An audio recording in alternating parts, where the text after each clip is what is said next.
going to go ahead and get started. And these are my disclosures. And we are supposed to, I'll remind all the other speakers, we're supposed to give our disclosures verbally as well as showing them in the slides. So I'm a consultant for Thomson Reuters, and some of the research I'm going to be talking about is funded by Inova Health System as well as Fairfax County and through philanthropy. So if you guys will indulge me for about 5 minutes, I want to start by doing a general introduction to the topic because I know folks come from a diverse set of backgrounds. And so I think it's fair to say that there's a lot of emphasis on genetics, genomics, personalized or precision medicine, or whatever you want to call it these days. And it's a very hot topic. I think as you can see from the poster here, there's also a lot of hype and excitement about it, both from the government and as a geneticist myself. It makes me feel very good to see the president of the State of the Union pointing to a double helix. This was when he was announcing some of the early talk about the precision or personalized medicine initiative. There's also a lot of emphasis on this from celebrity culture. So many of you guys may have seen the Angelina Jolie effect. Angelina Jolie was diagnosed with a mutation in one of the BRCA genes and wrote a New York Times editorial and got a lot of press about this. There was a big spike in awareness in genetic testing after that announcement. And interesting as one could expect, these things, our attention span isn't very long and it tends to wear off. But there's more and more of these happening, so more and more public awareness of this. I often give this in the talk, but just to put things in context a little bit, what we're doing is really new and cutting edge and changing very quickly, but genetics is not a new science. So about 70 years ago, the DNA was figured out as the molecule of heredity. These are all these rather horrible, in terms of doing them, experiments where you took these giant vats of basically macerated cow heart and tried to isolate the molecule of heredity, which turned out to be DNA. About 10 years after that, here are Watson and Crick, who discovered the double helical nature of DNA. And you guys probably know all about the controversies and the fact that because of gender discrimination, one of the people, the key figures in this, Rosalind Franklin, didn't get the credit she deserved. And then also, not to point fingers, but one of these people went on to say some rather, in my opinion, although this is controversial, horrid things about eugenics later. At that time, the causes of genetic disorders weren't identified. So the first causes were identified in the late 50s and early 60s. This is Pierre Lejeune, a French cytogeneticist with a child with Down syndrome, and he identified the cause of Down syndrome as well as some other chromosomal disorders. What's interesting is that if you read his bioethical writings, he's struggled with some of the exact same things that we talk about today when we're talking about whole genome sequencing done rapidly on a patient or prenatally.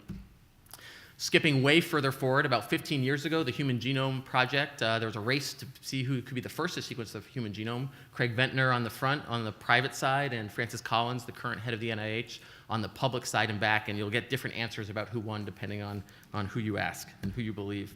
And about that same time, this movie came out. This is Gattaca, and this was this crazy science fiction idea that we could rapidly look at someone's DNA and get a sense of what their conditions might be and what they might be at risk for. And we're certainly not there in this, and I think many people hope that we won't get there in this kind of brave new world fashion, but we're a lot closer than people had thought at that time, as you'll hear from our distinguished speakers. Again, to give you a sense of this, when the Human Genome Project was done, it took, depending on who you ask again, it cost between $2 and $4 billion. It took over a decade, and it was done in giant centers, in multiple countries, going day and night to get the first human genome.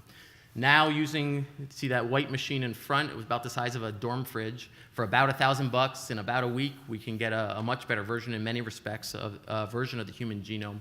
And again, you don't need the world's most brilliant PhDs and scientists doing it. You can have a small team doing this.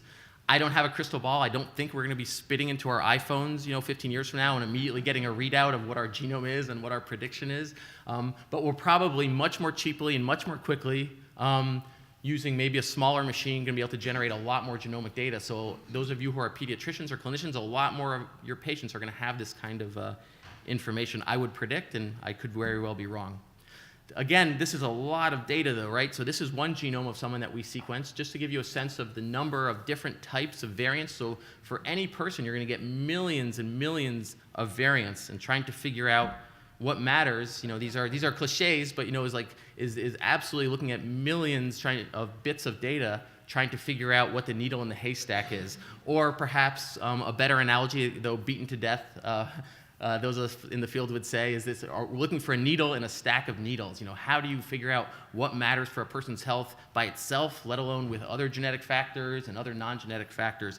And I think it's fair to say, this field is still very early.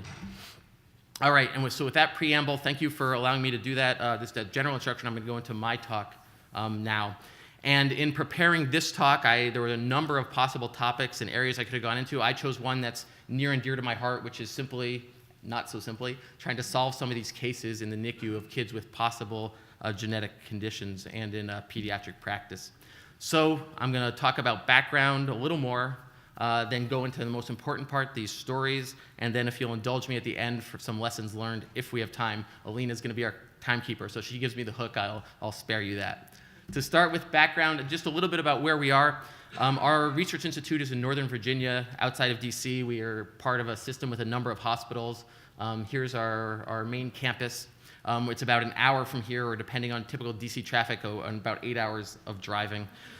We just bought right across the street from us, that's the former ExxonMobil headquarters that's being re-outfitted as the Inova Center for Personalized Health. So a whole big 1 million+ square foot system dedicated to personalized health, genomic medicine, and so on. As you can imagine, there's a lot of retrofitting that needs to be done so it doesn't look like an oil barren type place. While I love genetics and genomics, and I think many of you may or may not be interested in it, there are folks within our healthcare system that like it and some that aren't so wild about it. So I gave a webinar on a topic on genetics to some primary care physicians, and I got this email back right after my lecture. But I was so dazzled that I'm giving a lecture to the great nephew of Mendel. That was very exciting, despite the fact that he has no interest in genetics. So we do like genetics, and these are the themes of the studies that we do. So we focus on trio-based, mom, dad, and baby, whole genome sequencing. We generate other omics at the RNA, protein, epigenetic, et cetera levels. We try to generate these from multiple tissue types, and we collect multiple tissue types in our studies. And then we collect all the EHR. We use EPIC, our electronic healthcare record data, and we supplement that with study-specific surveys. These are our 3 main studies in blue, and these are the number of people enrolled on the left and the number of what we call clinical genomes, so genomes with clinical data on the right. In blue is a study on preterm birth, about half cases, half controls, trying to figure out the cause of that important problem. In red is a longitudinal study. We enroll people about halfway through pregnancy and follow them hopefully throughout their life. They're reconsented when they're children, about age 2, to keep getting followed. To try to look at lots of different conditions and ask the important question, how do we understand, how do we use these data in active clinical practice, which I would posit is just as hard as understanding what it means. And then we have a traditional, but something that's near and dear to my heart, study in green there on kids with undiagnosed, maybe undiagnosable conditions that we try to throw the genomic kitchen sink at. I just want to mention that we have a very diverse cohort, serendipitously, because of where we're located. So the map, though I know that's hard to read, is showing you where people in the world are, where the genomes are from. So everybody outside the United States are the parents, right, who were born in these countries, came to Virginia, had their babies, and so you have the biggest number in Virginia. And that funny-looking box on the other side, that's a PCA plot. So that's just showing you genomically where people are from. So the bottom line is that people are from all over the world in our studies. And that's a good thing. Well, it's a double-edged sword, right? It's a good thing because if we have information on how someone inherited a variant, is it from mom, is it from dad, is it brand new in this person, and how common is that variant within that specific subpopulation, we can more intelligently, we hope, think about the pathogenicity of a variant, the chance that this variant causes disease. Of course, as I mentioned, it's a double-edged sword, right? If we're trying to look at a complex condition like preterm birth, you'd rather do that in a very homogeneous population, a population where everybody's from the same ancestral background.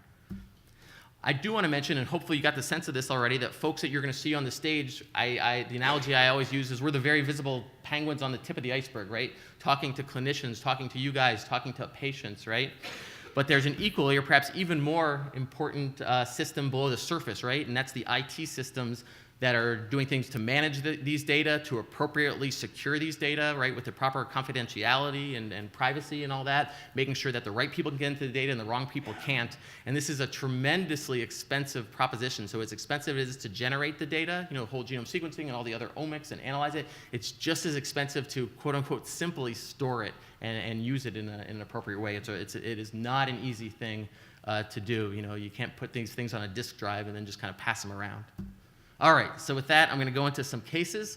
I'll give you a little more background about that as well. A lot of these conditions are rare, and non-geneticists say, oh, that's some stupid blah, blah, blah syndrome. I'll never see that, 1 in a billion. That's so boring. So or not boring, I'm never going to see it. It doesn't matter to me, right? So in reality, these are in aggregate pretty common. About 3 to 5% of babies have these types of conditions. By early adulthood, about 8 to 10% of folks have these. Some of these conditions don't show up until later adulthood. A lot of these are called Mendelian conditions, again, after our good friend Gregor Mendel. And these have a big impact, certainly on patients and healthcare systems and society. So there's been some good studies showing that in peds hospitals, over a third of deaths are due to these types of conditions. A large proportion of admissions have to do with these types of conditions, and especially admissions for chronic disorders. And those of us who work on an inpatient basis know that these kids, we see a lot of them. And these kids tend to stay longer in the hospital. So these are kids with various types of genetic conditions. These are kids without genetic conditions. And in my mind, and this is my opinion, there are a couple of reasons for that. One is simply sometimes these kids are sicker, right? And they're more complicated that way. But the second thing is we often keep these kids in the hospital longer because, we want, an optho exam, or we want a brain MRI, or we want this test or this smart consultant to see them. So to try to unravel these mysteries, we often keep these kids in the hospital longer, for good reason, to try to figure it out, but it does end up being more expensive and harder on the families. I know this is impossible to read, but each bubble or each box there shows a different event in this real child, where their child was born. We did this test, this test, that test, till we finally threw up our hands and said, we don't know the answer, let's do a genome or an exome, and we did find the answer, right? And again, this is controversial, but I would posit that we should be doing these genomic or omic tests earlier to try to find answers, so we're not doing it at the end of the line, so we can do it earlier when it would make the most difference for this child's life. Of course, it's easy for me to say that. It's another thing to convince hospital administrators or insurance companies to buy into that, right? But I would also posit that we can take better care of our patients with molecular diagnosis. And I know this because I counted up every single genetic condition over a course of several sleepless years. And so of the over 3,000 genes involved in Mendelian disease, if you look at every single one of them individually, and almost exactly half, you would alter your medical care by knowing the molecular diagnosis, knowing what was going on biologically. And because a lot of these manifest in childhood, most of the time the intervention, 95.6% of the time precisely, you would do the intervention in childhood. Okay, and I keep a database that actually I spend a couple hours, that's what I was doing right before this meeting, updating every day to keep pace with genetic knowledge. And that's not an easy thing, I like doing it, but on the average, especially because these omic technologies in the last 2.5 years, 14 new disease genes were published per month in just the last 2.5 years, so the knowledge base is expanding tremendously quickly. Understanding what's going on biologically can also help us take better care of our patients. I cannot claim any credit for this. This went on nearby in Hopkins, but this is a relatively common genetic condition, Muenke Syndrome. And by understanding what was going on biologically, that it had to do with epigenetic effects, researchers are doing mouse studies where they're basically treating these, and it seems to make a difference in these early models, right? So again, understanding what's going on helps us design new therapies. All right, I'm going to tell a few more cases. This is just to show you, to remind me. So I was at a gala event a couple of years ago with a family happened to be there, and I was talking with them for a long time. They participated in our studies because of a family history of preterm birth. I happened to be in the lab before I came to Inova for about 8 or 9 years of this man, who some of you guys know, Max Muenke. He discovered a lot of causes of genetic conditions, including Muenke Syndrome, which is named after him. I'm not the world's expert in this, but I wrote a number of papers with him on this. I saw a lot of families. I wrote a textbook on craniosynostoses with this. And this is the original article on this. And it turned out, when we did analyses of our thousands of genomes, we had a family who indeed had Muenke Syndrome. And here's the genetic data, genomic data showing you that. And guess who that family was? It was the family I was talking to at the gala, where one of the parents had the mutation. And I had been talking to this dad for hours, right? I hadn't seen the kid, but I'd seen photos and reviewed the history, and I did not catch that, right? And so there's two lessons, I think. One is that I'm just a lousy geneticist. That might be these are not mutually exclusive lesson.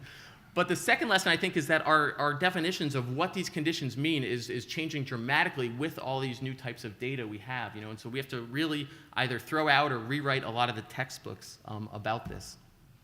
Another story, this was a child with, again, coincidentally, separate kid with craniosynostosis. He had also a number of other, he was small, he was born early, a number of other problems with his kidneys. Seemed like something was going on endocrinologically, wasn't clear what. We couldn't figure out what was going on with normal genetic means.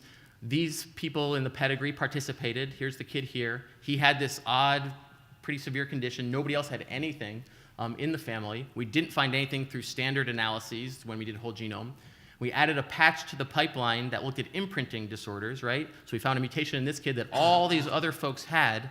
The only reason this kid had the condition is because A, he had the mutation, but B, you only get the condition if you inherit that mutation from mom, right? So it's kind of an imprinting type condition. So this was important for giving information, understanding, and I've had lots of conversations with the mom and the aunt about reproductive options, right?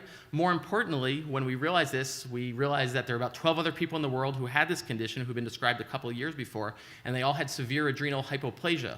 So when we realized this, and Dr. McKay, by the way, is one of the world's experts in that condition, when we realized this, we quickly got on the phone, as you can imagine, to the surgeon and the anesthesiologist and everybody to make sure we did a simple thing, because this kid was about to get craniosynostoses surgery, to give him stress dose steroids during surgery. I don't know if that was helpful or life-saving. It could not have made a difference. He'd had surgery before, but it's something, the type of interventions that we can start thinking about in this context.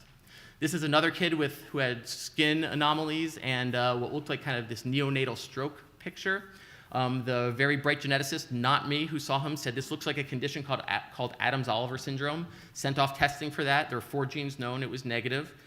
We did whole genome sequencing and immediately found a 5th gene for Adams-Oliver syndrome. And we collaborated with groups in Canada and Seattle to find the 5th gene. And the point of this is this is an example of how quickly we're discovering new causes of genetic conditions. And since this was published, another new gene, a 6th gene for Adams-Oliver syndrome, was published.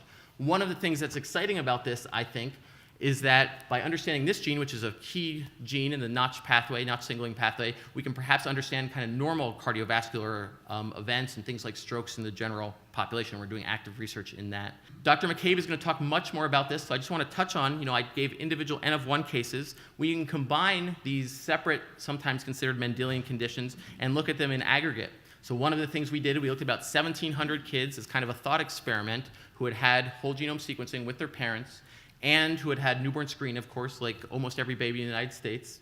Newborn screening is a wonderful program, but like any program, it's not perfect. So you get more false positives with sick kids with preemies. So this graph is showing you on the x-axis, that's the gestational age. On the y-axis, that's the number of repeat newborn screens these kids had, right? So you get a lot of repeat newborn screens with early kids. We looked at 163 genes that correspond with current newborn things that are screened for in the United States.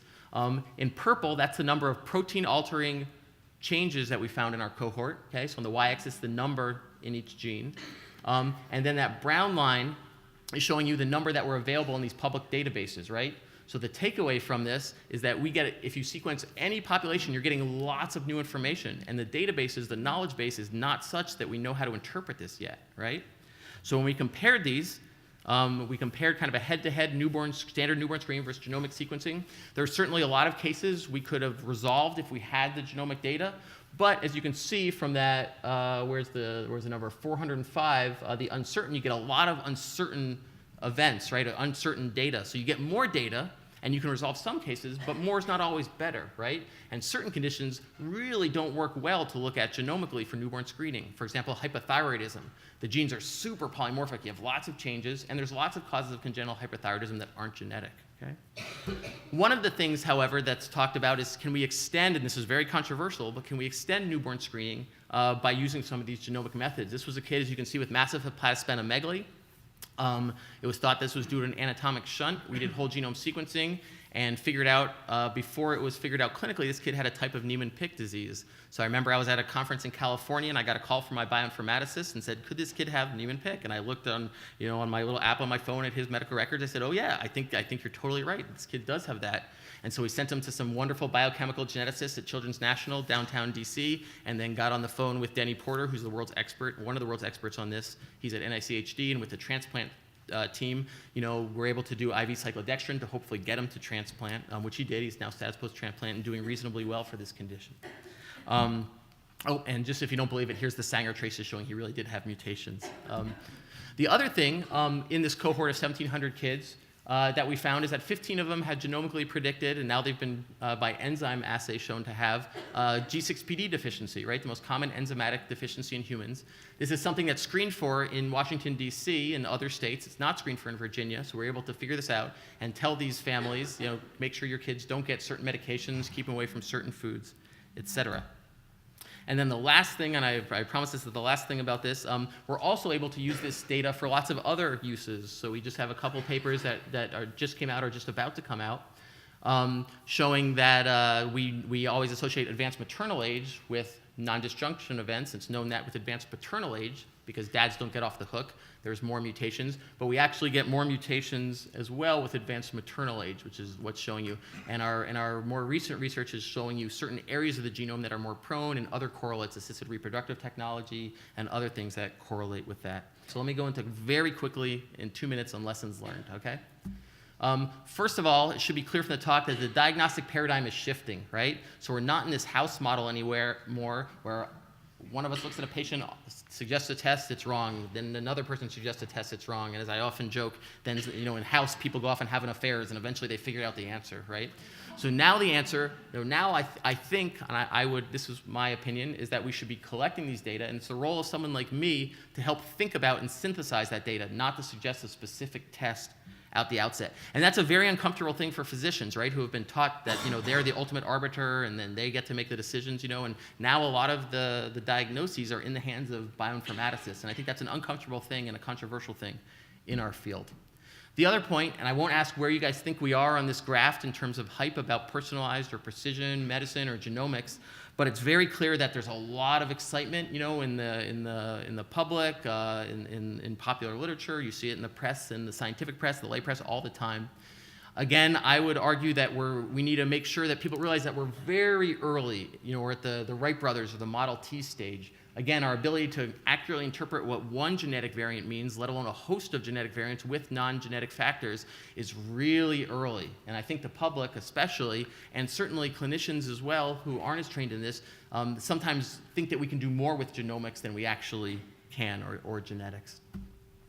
Again, I think we all know that more and more physicians are moving into this very RVU-based model, and physicians are, as this is supposed to show you, incredibly busy, and so giving them a lot of complex information is often counterproductive, right? So one of the things that we try to stress at our institute, and we try to do it as well as possible, but it's not an easy thing, is to do lots of, this is going to sound disparaging, but hand-holding, right? And be there for support and be able to answer any questions. And instituting these ideas of precision or personalized medicine is not an easy thing, and it takes a lot of ongoing education, which is a challenge. And then lastly, despite the fact that my last couple slides have been a little bit, maybe, I don't know, doom and gloom, I do want to say that with all the tools we have, the technologies, it is a wonderful time to be a geneticist, or perhaps I should say genomicist. Thanks to all of you guys, and then these are the various folks. And without further ado, I'm going to go on to Dr. McCabe.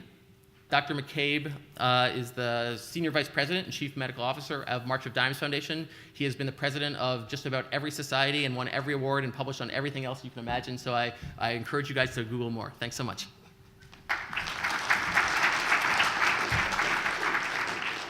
Well, thank you, Ben.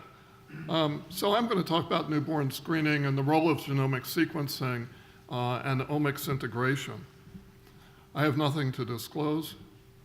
Our mission at the March of Dimes is to improve the health of babies by preventing birth defects, premature birth, and infant mortality. So clearly, newborn screening is key to the preventive work around birth defects, and also, as Ben said, that it's an important source of infant mortality. So it's clearly important to the March of Dimes.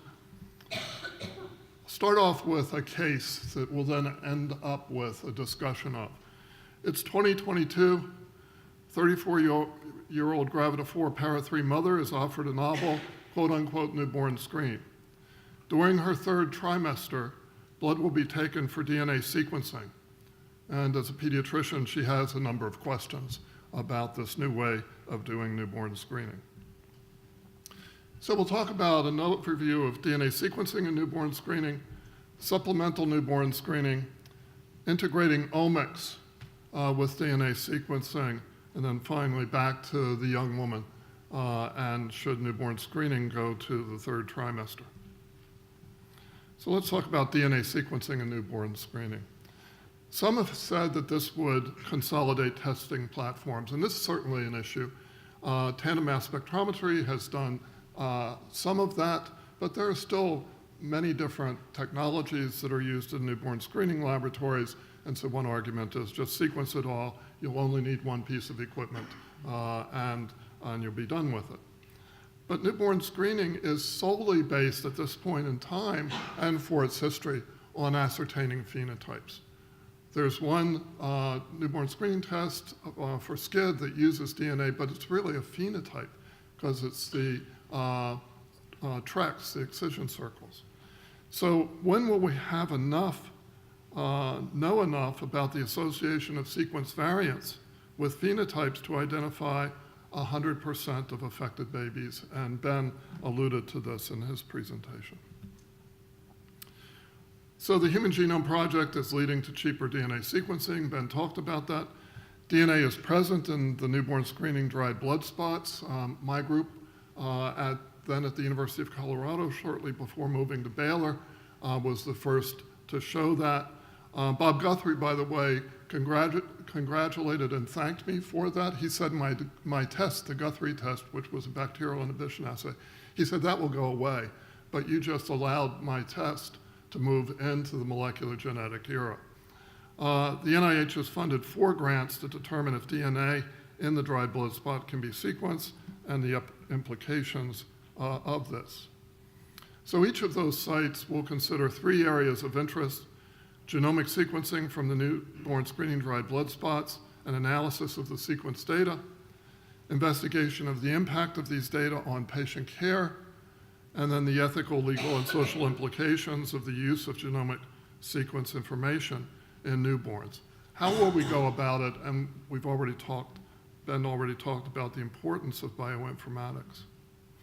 So these are some examples of the funded projects: identify and overcome technical challenges in sequencing from dried blood spots, determine optimal approaches for returning results to physicians and families, again alluded to. How do you take all of this information and make it understandable? Evaluate whether sequencing information complements newborn screening results and improves care. And then reduce sequencing results turnaround to 50 hours and determine impact on diagnosis and care in the NICU. And that was Stephen Kingsmore, who was then in Kansas City.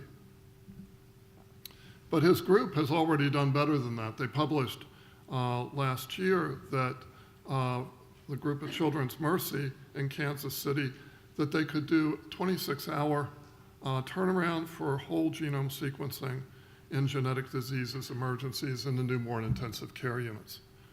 This involves improvements in sequencing and informatics. Most of this was really in informatics, and then variant calling.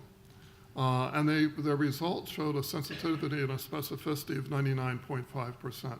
But this was more what Ben was talking about in terms of syndromes, and it did impact the management of these patients.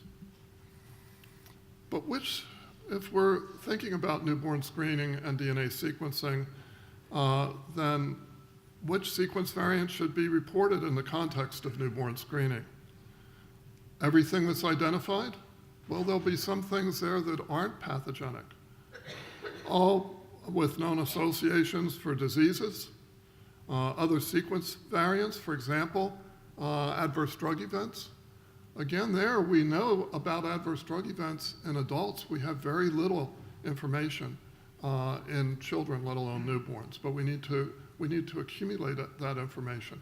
The idea is here, we know that if you're in the NICU, you're going to have procedures and be exposed to anesthetics, and there may be adverse drug events there. Wouldn't it be better if the baby got a genome screen on the way into the NICU so that you would know what to protect that baby from? We need more information. Should we only look for those for which knowledge and intervention can impact morbidity and mortality in childhood? The AAP feels strongly about this, but again, an awful lot of these syndromic changes do have impacts on management in childhood. Or only those on the current newborn screen recommended uniform screening panel, or the RUSP. I think most would say if we're going to do genomic screening, there are 34 disorders on the RUSP. A lot of genes. It's not just 34 genes, but 34 disorders. Probably should be thinking beyond that, because we'd not be getting into many of these syndromes. So let's talk about supplemental newborn screening, because it is already being done. Genomic sequencing is already being done in some supplemental newborn screening centers, businesses. So supplemental newborn screening is testing that can be done in addition to state-based testing. Pediatricians and parents have been targeted for supplemental newborn screening sales in the past. This was important to many parents when some states were screening for 2 or 3 disorders and other states were screening for 20 disorders. We're now getting more uniformity across the states, but there was a significant supplemental newborn screening company that Ed Naylor, who actually trained in Bob Guthrie's laboratory, that he ran. Public health newborn screening community is concerned about fragmentation of the system, that there'll be information inside the system, inside the public health system, and information external to it. I think that's something we could probably figure out a way to overcome, but it has been a concern raised in the past. So baby genes, and the information I'll show you for the 2 companies I accessed on April 20th, 2016. I did it from their web-based information, so it could be off, but this is what I've found. It was founded in 2013 to fulfill an unmet need. That's a quote from their website. It's based in Golden, Colorado, and having spent time in Colorado and owned property there for over 30 years, what a wonderful place to be. It's just a beautiful part of the country. It's CLIA certified, and they had at least 8 employees, and they were expanding. They were advertising for new positions on their website. Parents and physicians can order diagnostic testing, supplemental newborn screening, carrier screening for family planning. Their newborn panel included 92 genes linked to the ACMG recommended panel, and it would take 96 hours to results. Again, that's not really the state of the art, at least from the group from Stephen Kingsmore, who's now at Rady Children's in San Diego. Pair-based genomics, again, this is April 20th.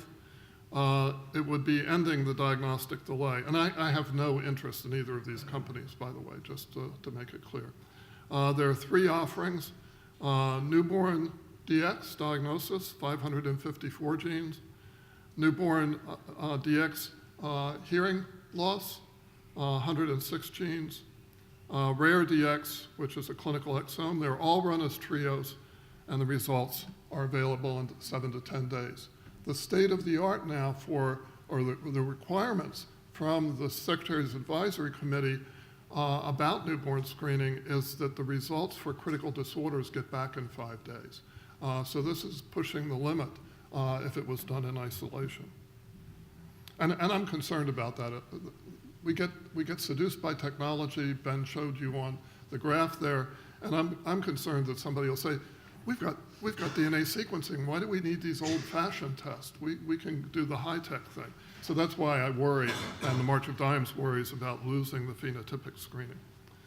There are 6 members of the leadership and clinical teams that were on the website, 5 members of the external board of directors, including Ed Naylor, who I mentioned before, and then also, the 5 members included the Scientific Advisory Board, which included Stephen Kingsmore, who I've mentioned.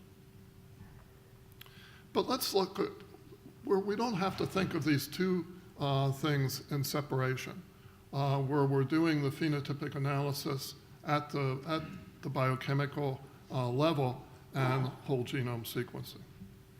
Tom Caskey was the person who hired me to go to his new institute for molecular genetics back in 1986, and I watched his work with interest.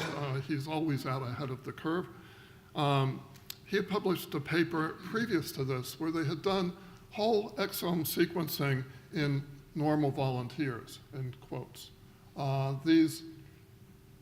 They were just looking to see what they would find, some of the challenges, some of the variants of unknown importance.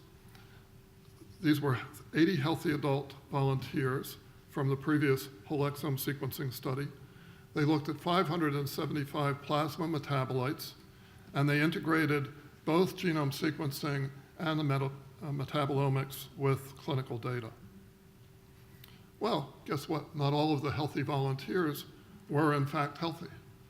And disorders were significant.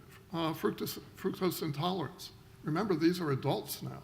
So one person had metabolically symptomatic fructose intolerance, xanthinuria, carnitine deficiency, and early indications of diabetes, liver dysfunction, and they could pick up signatures for gut microbiome dyshomeostasis, and had some interesting comments about what they found there. So for metabolic disorders, there could be a combination of genomic sequencing and metabolomic interrogation. It would maintain the metabolic phenotype, and again, we're concerned about DNA sequencing in isolation. We need effective integration. Whole exome, whole genome sequencing, metabolomics and other omics, integration with the electronic health record, other digitized data, including imaging, and then this will require the ability to interrogate big data in ways that we're just beginning to grapple with. So let's get back to the young woman, I think it was 2022, the young pediatrician. Why would we think about newborn screening in the third trimester? And I must say that Dr. Jolie Simpson, who's Senior VP for Research and Global Programs, an OB geneticist at the March of Dimes, he was the one who brought this up as a thought experiment. Because if we want to get, some of these babies are going to get sick and die within that first 5 days. Unfortunately, I've seen that in my career where we make the diagnosis after the baby has died from newborn screening. So if we're doing it as optimally as possible, getting results back to the referring pediatrician, the specialist, by 5 days of age, some are still going to be critically ill and die. It's a deadly delay. So is there a way to prevent this inevitable deadly delay in newborn screening? So if you could find high-quality fetal DNA for sequencing the mother's third trimester blood, and we have the expert in this coming behind me, and my understanding is that the DNA increases in circulation throughout the pregnancy. If the NICHD studies show DNA sequencing is efficacious, then should fetal DNA be sequenced to determine appropriate services so that you're ready when the baby is born? So in summary, we need to think broadly about the role of omics in the clinical care of newborns and children. We must consider the limitations of sequencing, for example, the understanding of genotype and phenotype. And we really need to think about how we take DNA from the dried blood spot, or maybe the mom's blood, and process it, sequence it. We would argue we should integrate it with other omics, especially the metabolome, and think about moving it, newborn screening, into the prenatal period. So thank you very much.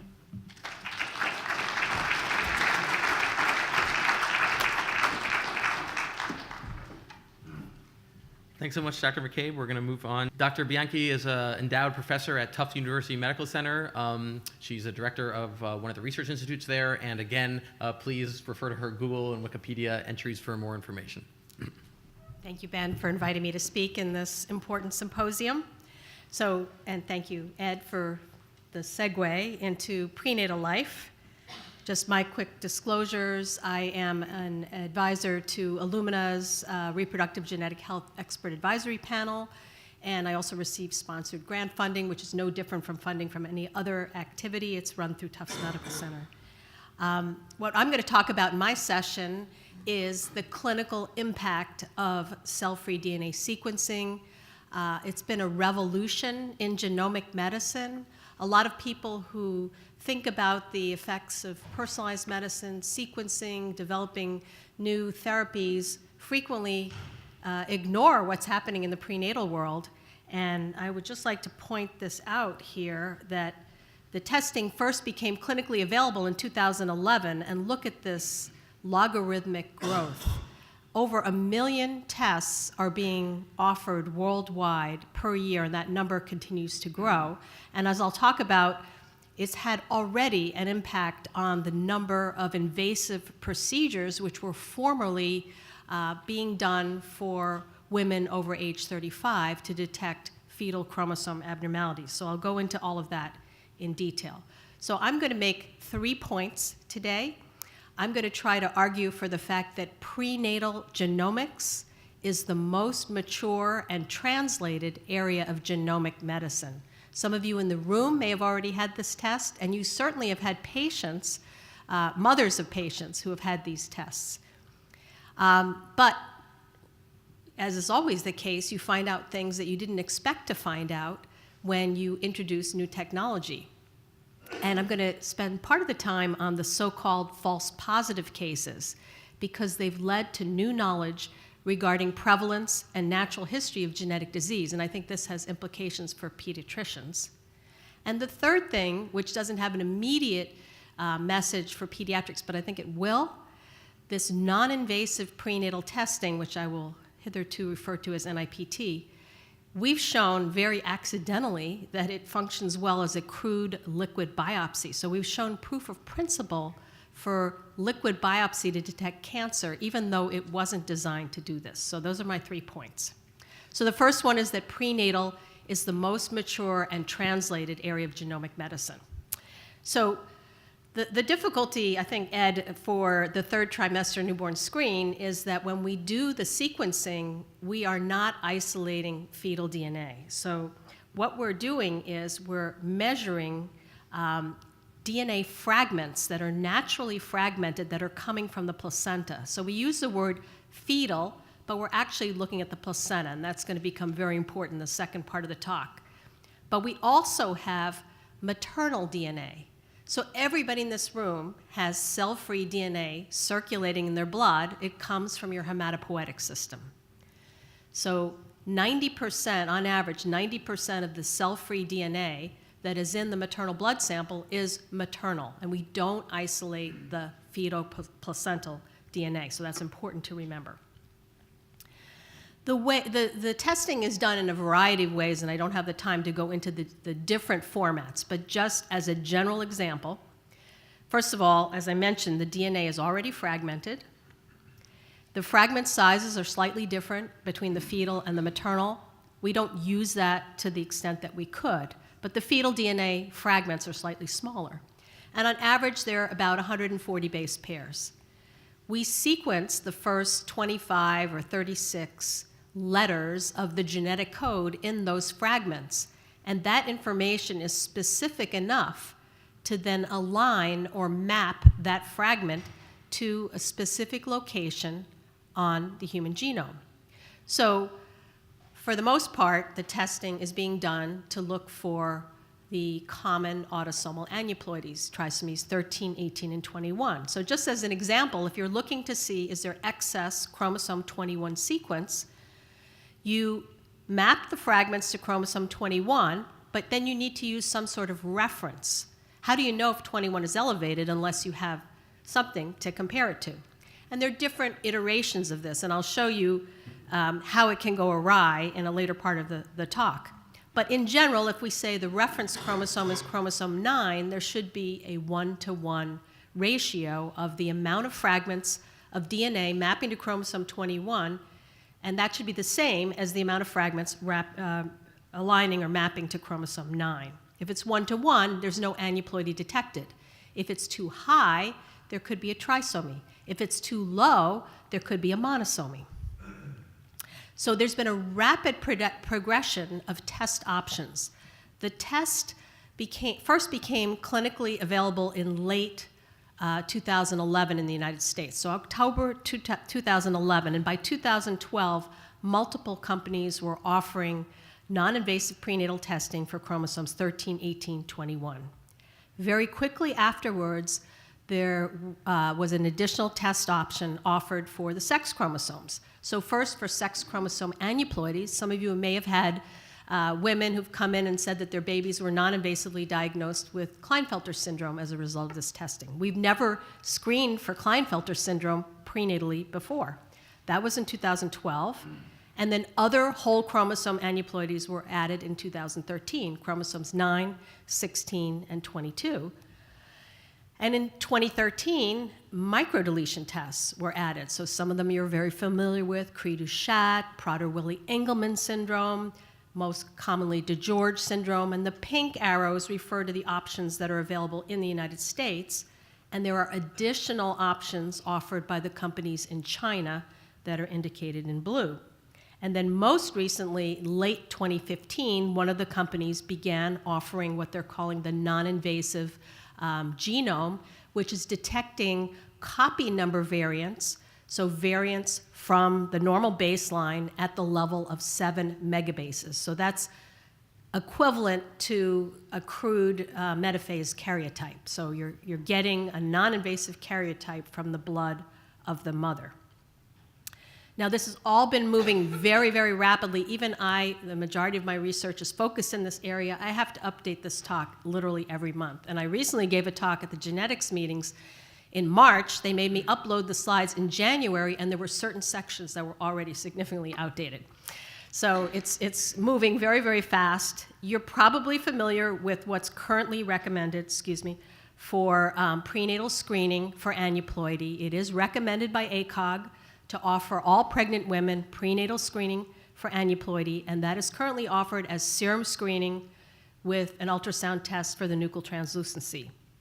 ACOG has now come out and said, this will be published next month, as of tomorrow, that the DNA tests have high sensitivity and specificity as screens for trisomies 18 and 21. It can be offered as an alternative to the current screening.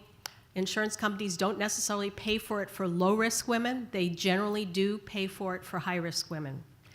Everyone is in agreement that this is an advanced screen. Management decisions should not be made on the screening results alone. And they have come out very strongly against screening for microdeletions. I won't, in the interest of time, go over our algorithm, but our counselors routinely offer non-invasive prenatal testing as an alternative to an invasive procedure for all women who are high risk for fetal aneuploidy. In the past, these women would have been offered amniocentesis or CVS. No surprise, most women want to have a blood test before they'll have an amniocentesis or a CVS. We tell them this is a screen, it's not a diagnostic test, and they should, if the test is positive, they should have a diagnostic test. There's great interest in the Boston area where, believe it or not, 31% of pregnant women are over age 35 and having their first pregnancy. So there's a very high risk group, so they're all having this test. But low risk pregnant women who also request the test are able to have the test. They may have to self-pay if their insurance won't pay for it, but they all get pre-test counseling. And the pre-test counseling is a very essential component. Unfortunately, it's not offered in most general obstetrician's office. We offer sex chromosome aneuploidy testing. As a byproduct of that, the woman finds out the sex of the fetus. No surprise, virtually all women ask for that. However, the regular test does not include the microdeletion testing. Women have to specifically ask for that, and they will be charged extra for that. So how does this test perform, and why has it taken over the world, basically? The testing is offered in 92 different countries and increasing. One of the best meta-analyses has just come out recently, published in the British Medical Journal a couple of months ago. It's the result of a huge meta-analysis that was commissioned by the National Screening Committee in the United Kingdom. It's a bivariate analysis, and they looked at 41 studies that met inclusion criteria, 24 of which were done by massively parallel sequencing, and the rest were done by other technologies. Half of the populations were high risk only, some were general obstetrical, et cetera, and they included different aneuploidies in their testing. So I've broken the slides into the high-risk population and the low-risk population because this brings up the whole issue of positive predictive values. If the companies made a mistake early on, it was in giving the false impression that with very, very high sensitivities and specificities that this test was almost diagnostic. In the initial iteration of the test, there was very little discussion about the importance of positive predictive value. Now, positive predictive value is essentially what everybody wants to know. If I have a positive test, what's the chance my baby has an aneuploidy? The test performs extremely well for trisomy 21 and in women at high risk. So this is the clinical summary data that were extracted from the overall meta-analysis looking at the peer-reviewed published papers. And assuming that the prevalence of Down syndrome is 3.33% in a high-risk population, the overall positive predictive value was 91%. That's a pretty darn good screen. And the false negative rate is not 0, it's about 1 in 1,000. And they went through these calculations for trisomies 13 and 18 as well, which don't perform quite as well because of the rarity of the conditions and also because of some peculiarities of the actual base content of each of those chromosomes. The clinical impact has been the reduction in invasive procedures, as I've told you, particularly for high-risk women. So in Eastern Virginia Medical School, Larion et al. Used billing records to determine the changes in their procedure rate. So they looked at 20 months before a combined ultrasound and blood test, time afterwards, and then after the introduction of NIPT. And what you can see is, this is from 2004 here to 2012, just after NIPT was initiated.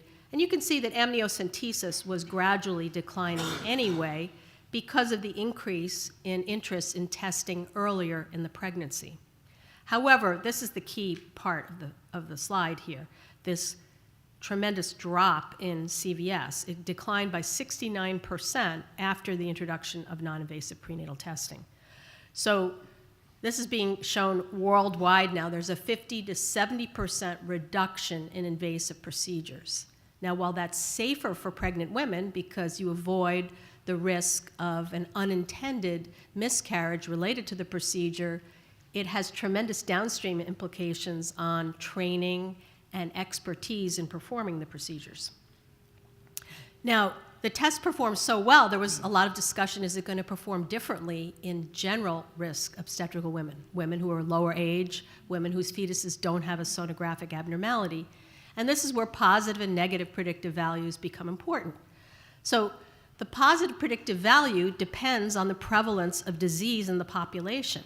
So some of these diseases are quite rare. So that affects the positive predictive value, and you're much more likely to get a false positive for a rarer condition, or if the condition is a common condition in high risk, but rarer in the low risk population. So in the last couple of years, there have been 2 major studies in the New England Journal of Medicine, one of which I was involved in and one of which Norton et al. Published. And the interesting thing was both studies were comparing the current standard of care, which is serum screening with nuchal translucency measurement or some combination of those, compared to DNA testing in the same pregnant woman. Well, the thing that was shocking to me was that the positive predictive value of the current gold standard is extremely low. So you know, because you know your patients have had a lot of false positive screening tests for Down syndrome, for example. The current positive predictive value is 4.2% in our study and 3.4% in the other study. That's the gold standard. The negative predictive value in our study and the other study was extremely high, and that's where you get this reduction in invasive procedures. Because if you tell a pregnant woman that there's a greater than 99% chance that your fetus does not have trisomies 13, 18, or 21, most women will say, that's fine, I don't want to have an amniocentesis. The positive predictive values were 10-fold higher in our study, and it turns out we've done a subsequent filtration of the results, and we found out that some of our false positives had to do with maternal copy number variants. And actually, we have a letter coming out in the New England Journal of Medicine that actually reanalyzed the data, and our positive predictive value is really 62%, and in the other study was 80%. But the bottom line is that screening using DNA is significantly better as a screen, particularly when they're positive results. And so the same meta-analysis took the studies that exist on the low-risk women who have a much lower prevalence, for example, of Down syndrome, and yet the positive predictive values remain very high.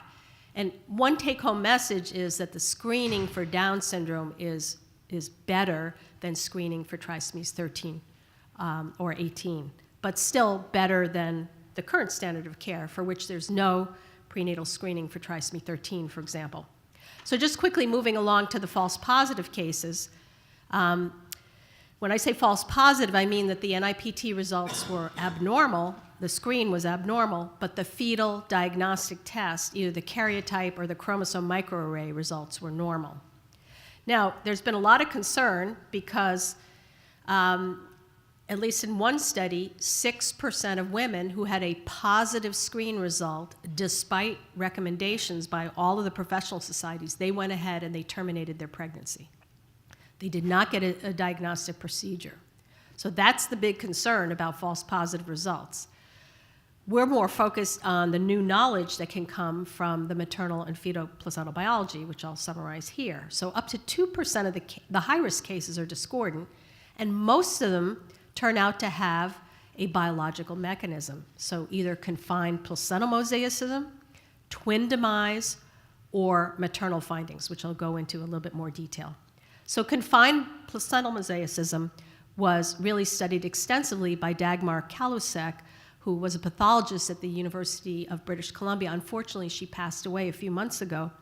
And she really elucidated the whole mechanisms underlying this post-fertilization non-disjunction that resulted in a fetus that possibly had a different cytogenetic constitution from its placenta.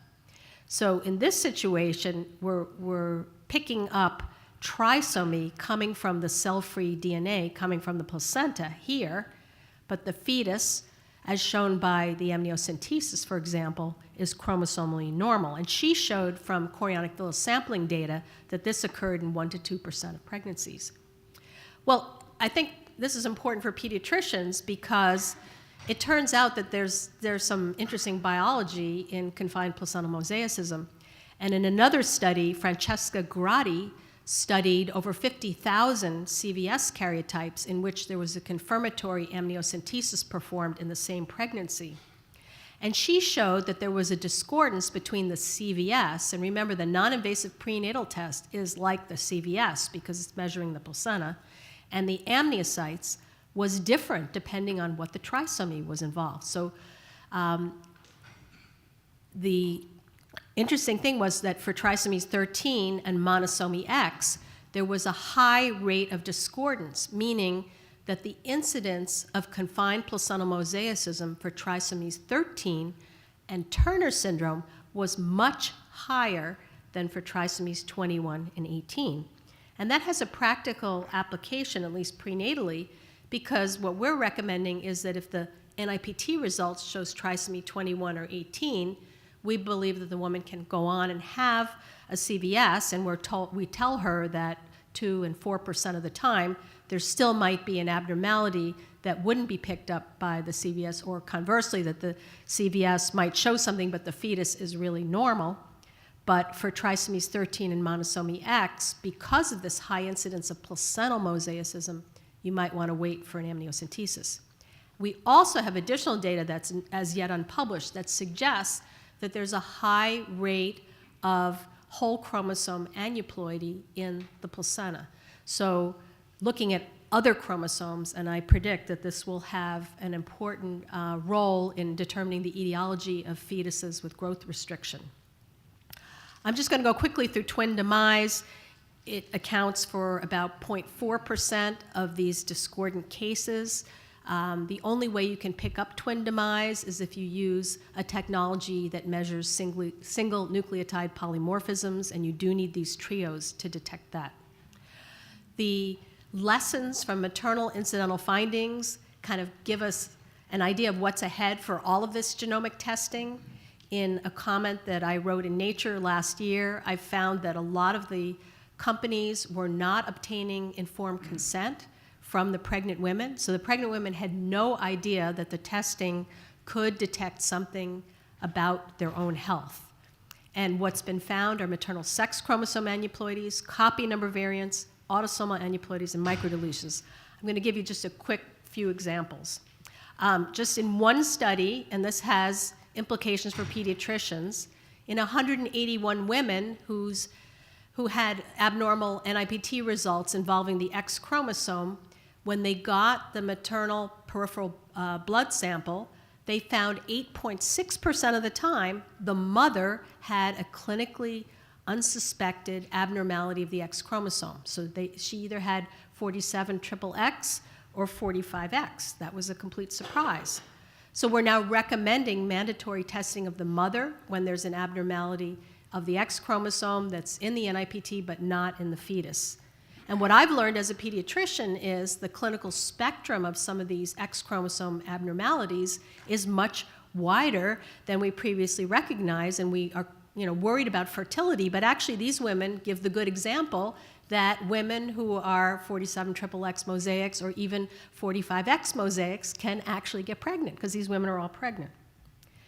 I just want to give this one unbelievable case example. The geneticists in the room are going to know that this is our worst nightmare. So this was just published in Prenatal Diagnosis recently. A 37-year-old gravidae para woman at 21 weeks gestational age. She had a negative first trimester screen, but then had an abnormal ultrasound. And with the findings in the fetal brain, she was offered NIPT.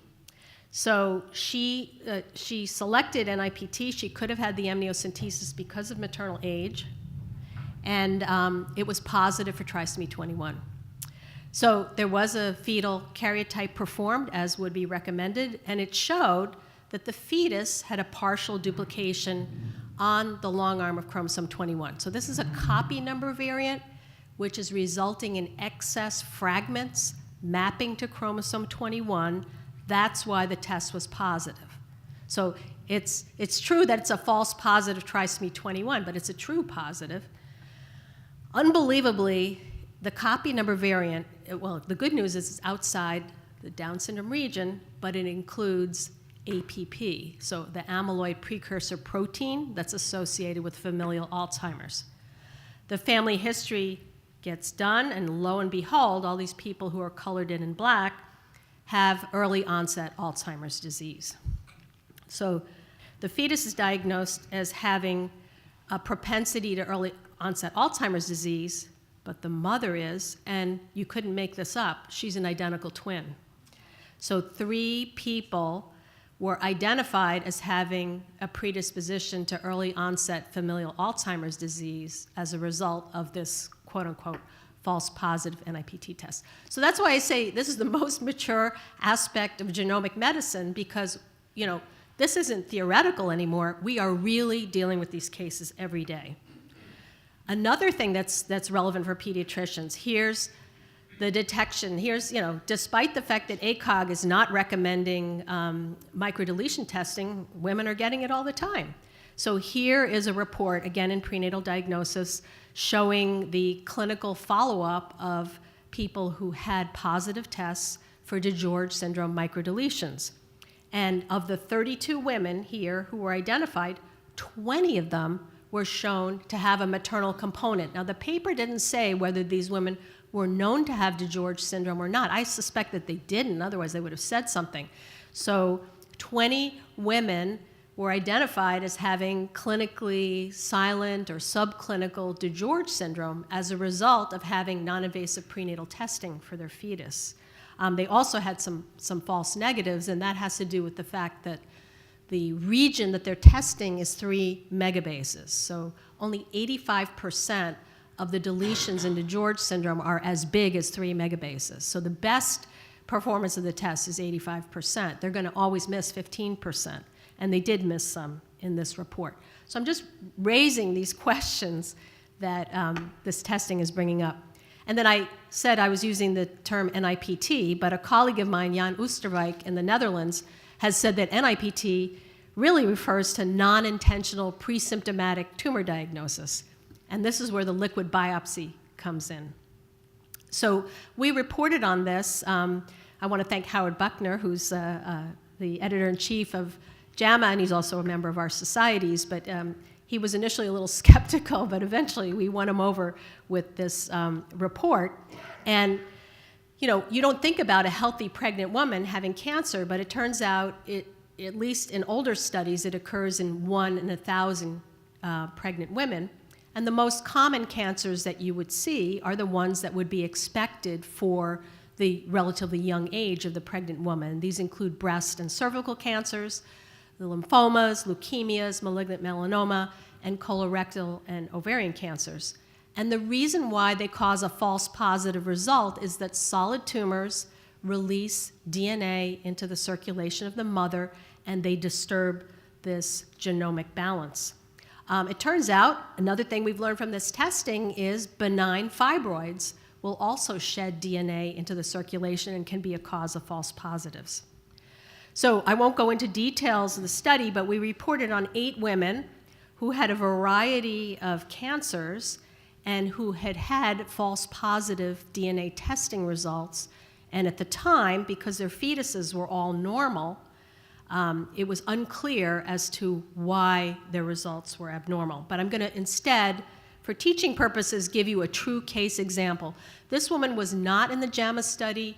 This is a real case that I've been involved in the last few months. This is a 38-year-old gravida-2 para-1 woman who conceived by IVF and 2 embryos were implanted. This is what the results look like. Can you imagine getting this result? Aneuploidies are detected in 13, 18, 21 in the sex chromosomes. So there's monosomy 21, monosomy 18, monosomy 13, and monosomy X. No fetus is going to have that. So what is going on? This drives people crazy when they get these kinds of results. Well, we recommend an invasive procedure. The fetus is 46XX. Everything looks fine on ultrasound. What do they do now? They got these results over the summer, and this was actually, I'm in Boston. These results were elsewhere in the country. They eventually contacted me and said, what do you do?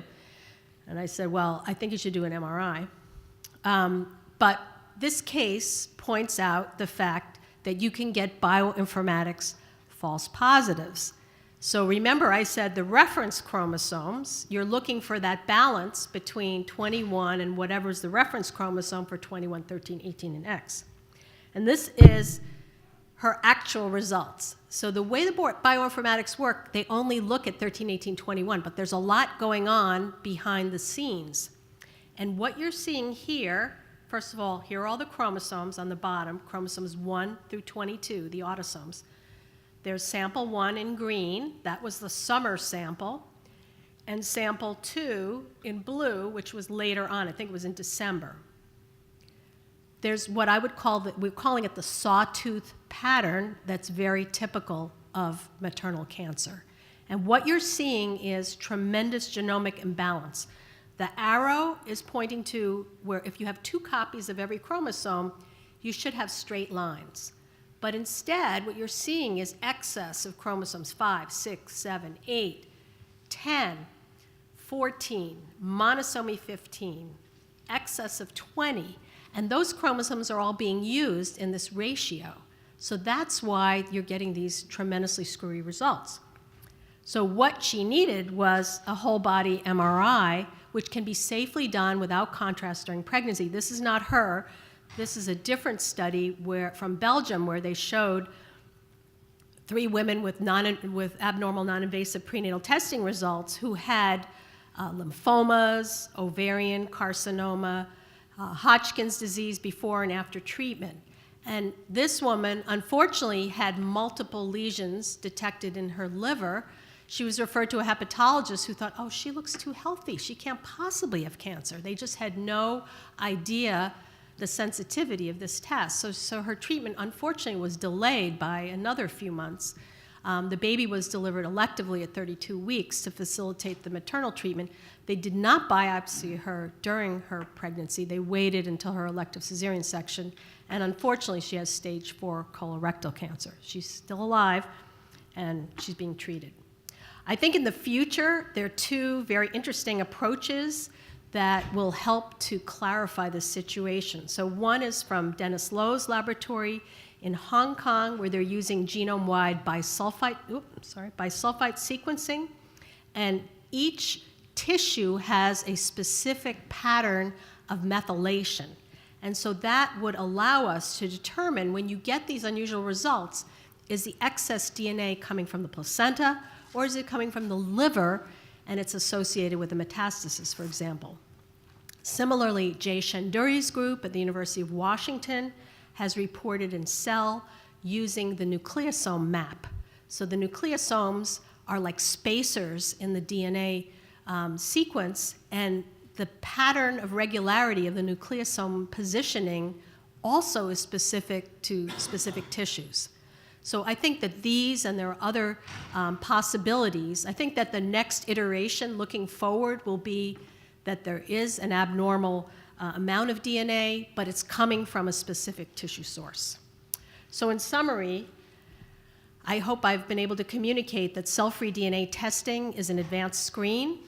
There are better positive predictive values and negative predictive values than the current iteration of serum screening, nuchal translucency, but screen positive results absolutely need confirmation with a diagnostic procedure.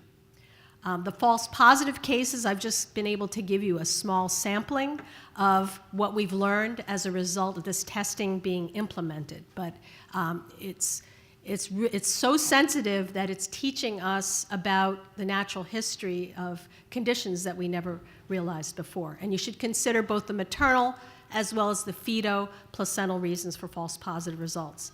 And cell-free DNA analysis of maternal plasma functions as a crude liquid biopsy, even though it wasn't designed to do so. And I haven't had time to show you.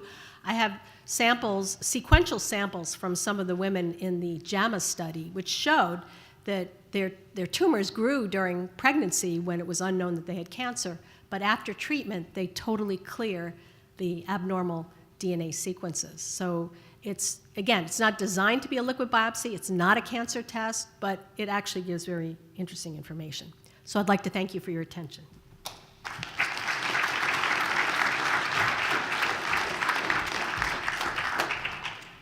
Our last speaker is Dr. Paul Kruska, who, unlike some of the other speakers, is a family medicine trained physician prior to becoming a geneticist. He's a researcher at the National Human Genome Research Institute up in Bethesda, part of the intramural NIH program, and looks at a lot of different types of conditions, and in a way that's very different from what you've heard from the last three speakers. So I think you'll enjoy this last speaker, and then we'll have questions as a panel. Thanks. Well, first of all, I'd like to thank Ben Solomon and the Pediatric Academic Society for inviting me to talk to you. And I'll tell you, it's a rough act to follow. You've heard some of the greats in the genomics world. And I work, like Ben said, I work at the National Institutes of Health, and we do a lot of traditional Mendelian genetics in our group. I got my start, just like Ben, working with Max Muenke. So this is the first time I've actually presented this topic, and the reason I'm presenting it is now we finally have a little bit of data and we can start talking about it. So my outline is basically questions that I thought people would ask in the audience based on the topic, such as what is rheumatic heart disease? For me, it's something I learned in medical school about 20 years ago. I've never seen a case until I started doing work in Africa. Why is rheumatic heart disease important? Why Africa? Is it hereditary? I'm a geneticist, obviously that's important.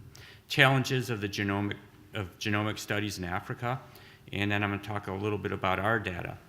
And I don't have a whole lot of pictures in here. This is a 20-minute talk, but this is a typical picture of where we do a lot of our work. This is Mulago Hospital, and this is in Uganda. And one thing to appreciate in our pediatric hospitals is we have linen services. There you bring your own linen and your own food when you get admitted to the hospital. My interest over the last few years has been in congenital heart disease. I'm not a cardiologist, as Ben said, I'm a clinical geneticist. And I show you this book, not to sell it. I am one of the editors. I don't get any money from Carger, so I won't get richer if you buy it, but it is an excellent book. The foreword was written by Jacqueline Noonan, and there's a lot of cardiology greats that have written chapters in it. But my point is, before this lecture, I did a search in the PDF document of the text, and rheumatic heart disease only comes up in 2 sentences. Granted, rheumatic heart disease is not a congenital heart defect, but it's important. And as you'll see in the next couple slides, it's the most common cause of heart failure in the pediatric population worldwide. And I think when we're definitely going to do a second edition to this book, I think the chapter will be rheumatic heart disease. So as I said, my interest is in congenital heart disease. I love to travel. I've been to most of these countries. And we have protocols in most of these countries, or we're trying to get protocols in these countries. And the fun thing is we're a small lab, but like a lot of small labs out there with the plummeting cost of next generation sequencing, we're generating tons of data. And it's really, like Ben said, it's a really exciting time to be in genomics. So if you know anything about rheumatic heart disease, a lot of these countries where we're doing our studies are also where rheumatic heart disease is. And so our colleagues asked us if we would help study rheumatic heart disease. Because if you look in the medical literature, there's no genomic studies on rheumatic heart disease right now in the medical literature. There's a lot of groups. There's a large group in South Africa. There's our little group. There are groups that are working on this. But when we thought about the impact of this project, we said, of course, we'll do anything we can to help you. So before we dive into rheumatic heart disease, as many of you remember from medical school, the precursor to rheumatic heart disease is acute rheumatic fever. It's an autoimmune consequence of strep throat. It usually occurs 3 weeks after, and it can affect the brain, the joints, skin, subcutaneous tissues, the heart. And there's the Duckett-Jones criteria out there for making the diagnosis of it. One of the criteria I thought was interesting was erythema marginatum. This is a picture of it. And for most pediatricians, family physicians, internal medicine doctors out there who are practicing primary care, if they saw this picture, at least what I would think of at first would be Lyme's disease in the United States, but you would think of acute rheumatic fever elsewhere. Rheumatic fever follows rheumatic heart disease follows acute rheumatic fever. It's thought to be a consequence of multiple attacks, and is permanent heart valve damage resulting from one or more attacks of acute rheumatic fever. About 40 to 60% of patients with acute rheumatic fever will go on to develop rheumatic heart disease, and the most commonly affected heart valves are the mitral valve and the aortic valve. So what's the significance of rheumatic heart disease? We don't think much about it in the United States. It's mainly an issue in developing countries, and it's definitely a disease of poverty. It's found in places where there's overcrowding and there's not access to penicillin. As everyone in this room knows, the treatment for group A strep is penicillin, and it does prevent rheumatic heart disease. So I find this fact staggering. 80 to 85% of children, about 2 billion people or children, live in areas where rheumatic heart disease is endemic. Worldwide, as I said before, this disease is the leading cause of heart failure in children and young adults. And there are some out there that predict this trend will continue due to poor access to birth control, the rural exodus, and a number of other factors. So this is a map of rheumatic heart disease. It's a prevalence map. So if you see red on this map, I know it looks a little bit blurry on the screen. Red is greater than 4 per 100, or 4 per 1,000, excuse me. So that's about 0.5%. And as you can see, a lot of the areas we're doing research are red. So it's just natural that we would get involved in this research because we're working with cardiologists. when I was getting ready for this talk, I didn't really look at this map that closely. All my attention just zoomed into Africa because that's where we spend a lot of time. But in Australia is an industrialized country, and you wouldn't expect to have rheumatic heart disease in Australia. And you can see the red tip of Australia, and that's because of the Aboriginal population there. It has a high prevalence there. And then one thing I totally didn't catch was the little box in the United States. And apparently there's a high prevalence of rheumatic heart disease in Native Americans. So I had no idea. So that's actually something I want to go back and talk to people in our lab about. So I don't know how I missed that. I actually found that yesterday when I was putting these slides together, or I noticed it. So the pathogenesis of rheumatic heart disease is thought to be a triad of genetically susceptible individuals, rheumatogenic strains of group A strep, and aberrant immune host system. And because I'm a geneticist or a genomicist or whatever I am, I'm going to concentrate on genetics for this talk. So the first, like I said earlier, the first question before we dump what little resources we have into this project or even get interested, the first question any geneticist or genomicist is going to answer, is this heritable? What's the heritability? So heritability is a simple term. It basically is just asking the question, how much of the variation in the phenotype is a result of variation in genotype? And there's a number of things about rheumatic heart disease that point to at least having some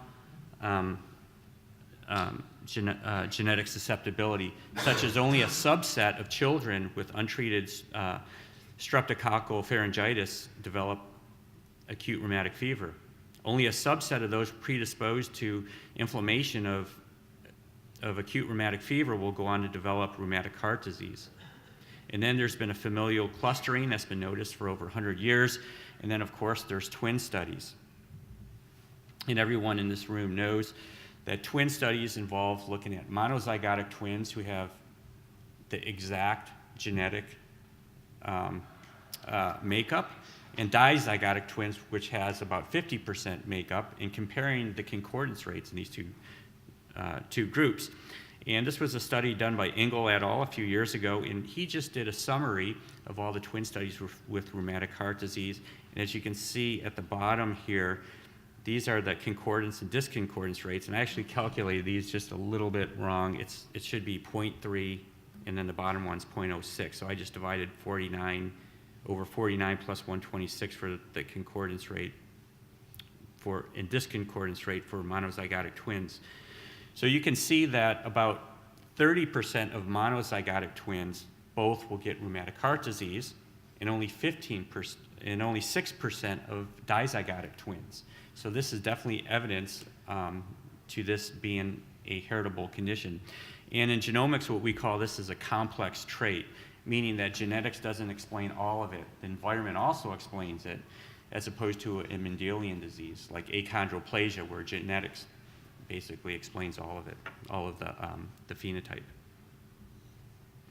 So our first stab at studying this was, I will say that my colleagues in Uganda did most of the work. I just did some of the genomic stuff with this, was looking at MHC class 2 alleles. So we were looking at human leukocyte antigens, class 2, meaning they were found on antigen-presenting cells. And this made sense to look at this because HLA alleles are associated with a lot of autoimmune diseases, which rheumatic heart disease is thought to be.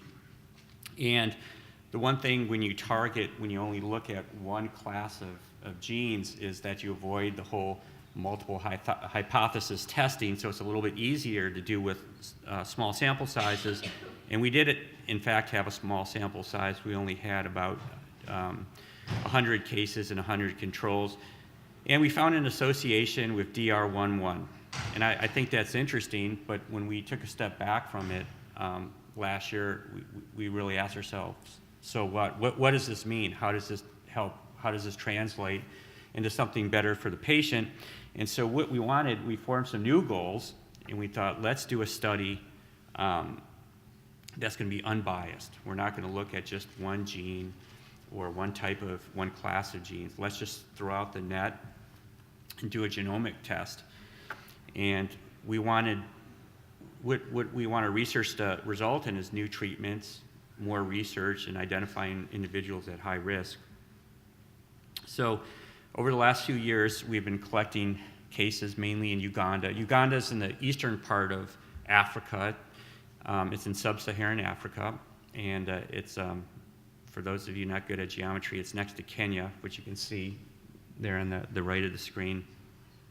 And we looked at two different populations, two different ethno-linguistic groups. And Africa is very interesting that there's so many different groups in the country, even within one country. A lot of the country borders are just arbitrary borders that the British or whatever colonial group made there. And we looked at a clinic, or at a registry in Kampala, that's the capital of Uganda, and then we looked at another group of patients up in Gulu, and this was at a rheumatic heart disease clinic. And one thing we struggled at, I'll be forthright, is power. These studies are very difficult on limited budgets, and in Africa, there's no surprise that there's not a lot of genomic studies that have been done to date, because it's very difficult to do for a number of reasons. And for people who are in genomics, because you're testing so many genes when you do these unbiased tests, the genome-wide level p-value is less than 5 times 10 to the minus 8th. It's just basic multiple hypothesis testing. So getting sample sizes that are high enough for that sometimes are unrealistic, especially for when I say less common infectious diseases in the United States. There are a number of challenges posed by identifying genome-wide associations within the African population who really suffer the greatest burden of the infectious disease, and that's a really big topic to talk about some of the challenges, and there's a lot of great reviews out there that have been written. So right now, we just ran our first analysis, and as you can see, our study's not that big. We have 97 cases in Kampala, 160 controls, 40 cases in Gulu, 113 controls, and we have 200 more cases that we're going to add actually to this study. All of our cases and controls were phenotyped by cardiologists, pediatric cardiologists, using the World Heart Federation criteria. And there's 3 categories that they would put the patients into: definite, borderline, or normal. And what we tried to do is separate the extremes of the phenotype. So we only included definite rheumatic heart disease into our study. And we're thinking about even narrowing that down to just mitral valve stenosis. And then we didn't look at borderline. And then for normal, our normal, we considered those controls. And we made sure they were over 18, because we thought usually by the time you're 18 years old, you would have been exposed to group A strep. And I'll show you the ages of our participants. And there was a lot of debate within our group what study to do. Should we do another candidate gene approach, given our difficulty generating large amounts of samples? Should we do a regular SNP chip that looks at all the SNPs in introns and exons, the standard GWAS? Should we look at an exome chip that just looks at SNPs that are in exons? So these are supposed more higher chance of being functional. I can see someone nodding their head. The problem with this chip, I'm sure people who know about these chips, is that you need large sample sizes. So trying to hedge our bets and try to figure out what the best thing to do was kind of difficult. And so we decided to go with the exon chip, and it's kind of a compromise in the middle. You should have a higher effect size, but lower allele frequencies. And what you gain in effect size, you lose in allele frequency when you do your power calculations. So when we looked at the cohort in Kampala, this column right here is the SNPs we looked at. We found 9 that were significant And we used false discovery rate, and we could talk about this probably over a few beers about the difference between this and family-wise error rates. This is definitely easier to get a significant value, and that's why some people in genomics use this. It's not as widely accepted. We found two significant genes. One was GLB1 and the other one was DYNC1H1.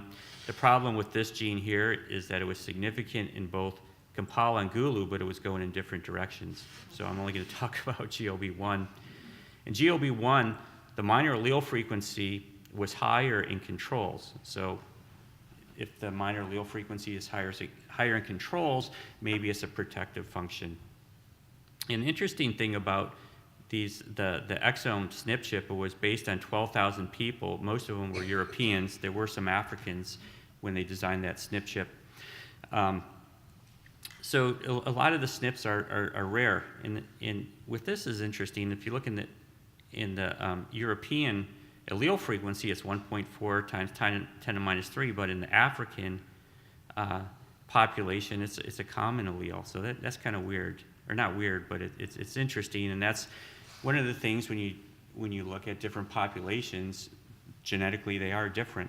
And I got this data from the exact database. For those of you in genomics, everyone knows about this database. It's really an excellent database, and we need more like it. And a lot of with the work that Ben is doing is going to add a lot more information to our genomic repertoire.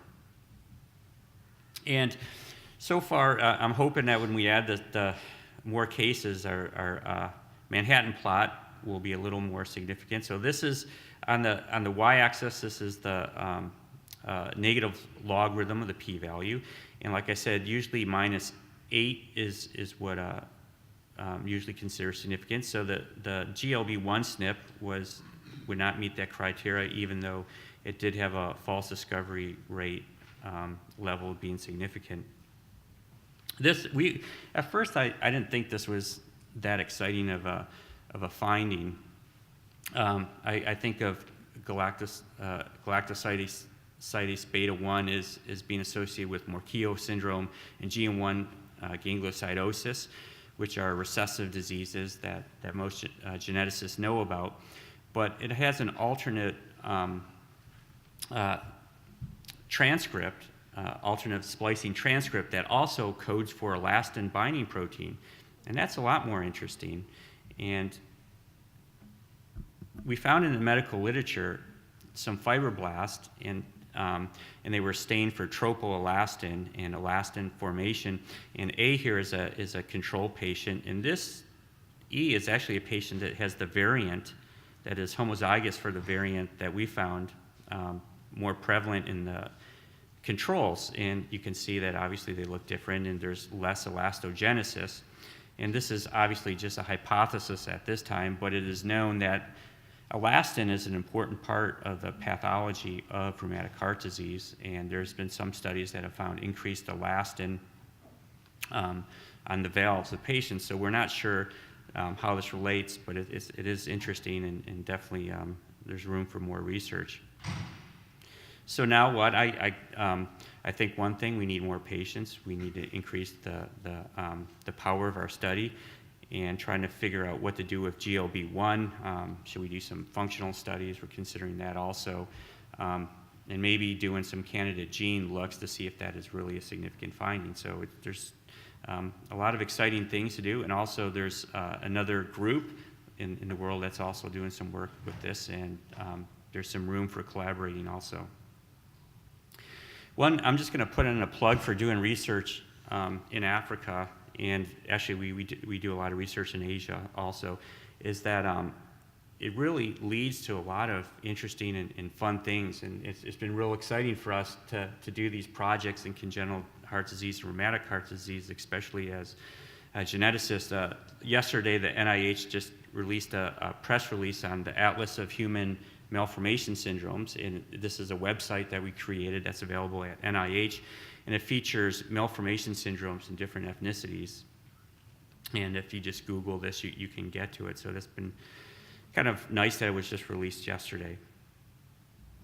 So I'd like to thank you for toughing it out for the last speaker here, and I'd like to thank collaborators at NIH, and then I didn't tip my hat to Children's National Medical Center, but we work with, the picture here is Craig Sable, and I don't have a picture of Andrea Beaton, but those are two cardiologists that have helped a lot, and then of course the Uganda Heart Institute, Peter Lawabi, and Emmy Okello.